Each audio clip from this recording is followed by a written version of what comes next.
દેવભૂમિ દ્વારકામાંથી બીજા એક સમાચાર સામે આવ્યા છે। દેવભૂમિ દ્વારકા જિલ્લા અધિક કલેક્ટર તેમજ ડીઆરડીએના નિયામક દ્વારા જામખંભાળિયા ખાતે જિલ્લા પંચાયત કચેરીમાં પ્રેસ કોન્ફરન્સ યોજાઈ હતી।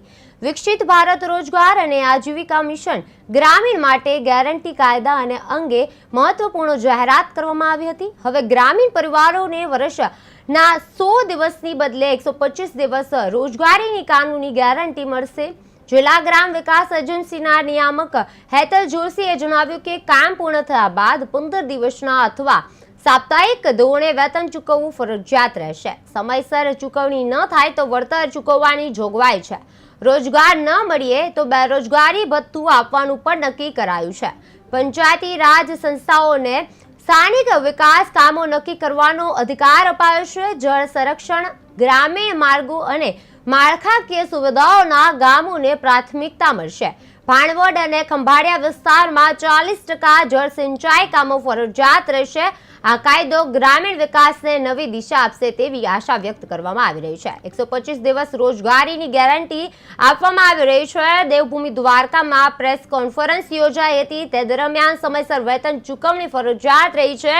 બેરોજગારી ભથ્થાની જોગવાઈ છે તે કરવામાં આવી રહી છે। ગ્રામીણ વિકાસને નવી દિશા છે તે આપવામાં આવી રહી છે।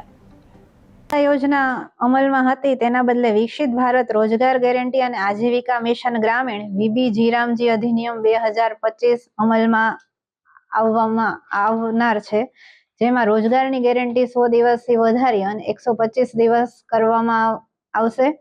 આ સાથે જ બેરોજગારી ભથ્થું માયગા મુજબ કામ ન મળે, રોજગારી ન મળે તો આપોઆપ બેરોજગારી ભથ્થું ચૂકવવામાં આવશે। વેતનની સમયસર ચૂકવણી કરવામાં આવશે।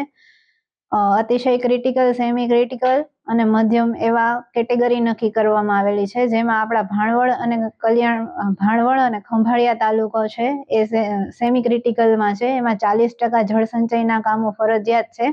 આ સાથે જ જ્યારે વરસાદનો સમયગાળો હશે ત્યારે 60 દિવસ કૃષિ પ્રવૃત્તિ માટે નિશ્ચિત કરવામાં આવેલ છે, ત્યારે આ યોજનાની અમલીકરણ છે એ સ્થગિત રાખવામાં આવશે।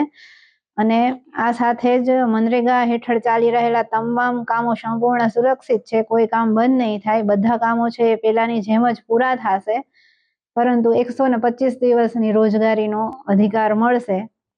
આ યોજનાનું મૂળ હાર્દ છે।